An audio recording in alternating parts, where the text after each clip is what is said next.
Hello. So, I think a useful thing to talk about would be about school. Now, school's a big subject. There is going to be when your child starts to feel poorly at school and eventually starts dropping out of school. And then there'll be the whole issue about school attendance and, whether they're going part-time or whether they're not going at all. So probably there will be a couple of videos on the whole issue of schooling and education. And I think probably tied in with this will be the issue of acceptance of the illness, because when your child's not at school, it is going to change your life a little bit. So we'll start off with, in my experience, it was primary school, and eventually my son started to feel quite poorly, around by the ages of about sort of 10 and 11. Possibly even a bit younger than that, actually, thinking about it, about sort of age of 9. Sometimes he'd feel sick, I'd have to go and fetch him from school. Sometimes he'd have sort of stomach ache, just mystery stomach ache, we'd have to go and fetch him home from school. And this is sort of quite often, and as a parent, you know that there's something not quite right with your child. You know your child is not themselves, and sometimes he couldn't even explain what was wrong with him. He just didn't feel right and felt poorly and wanted to come home.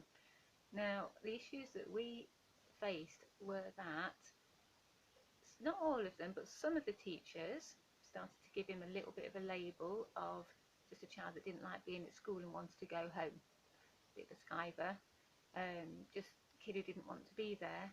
And I also got labelled by some of them as a very overprotective parent. So every time he felt sick, I would go and get him. And sometimes it was getting to the point where he was telling them that he was feeling poorly, but they weren't ringing me because they thought he was sort of swinging the lead, and then I'd just come and get him and take him home, which is what I wanted to do because I knew he wasn't well. But because there was no sort of understanding of the illness and we hadn't got like an official diagnosis at that point, I understand it is hard for other people, but it would have been much better if some of the teachers involved had just put their trust in me and in him and given us the benefit of the doubt, because I knew he wasn't right. So we sort of scrabbled through the last couple of years of primary school, I suppose. He was there, he was attending, but like I say, probably at least one day a week he was feeling poorly and was having to come home.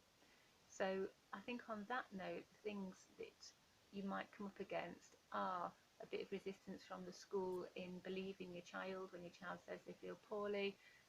You are going to be going backwards and forwards to school to pick them up, and this can interrupt with your working day or the plans that you've got. And like I say, that will come into the acceptance of the illness and what's going on and it's going to throw at you. So I would say, in conjunction with these school videos, do watch the acceptance videos as well. In the next video, I'll go on to talk about what happens when it gets to the point where your child actually cannot attend school full time at all. Okay, and please watch that next one because I think it will be useful. Thanks.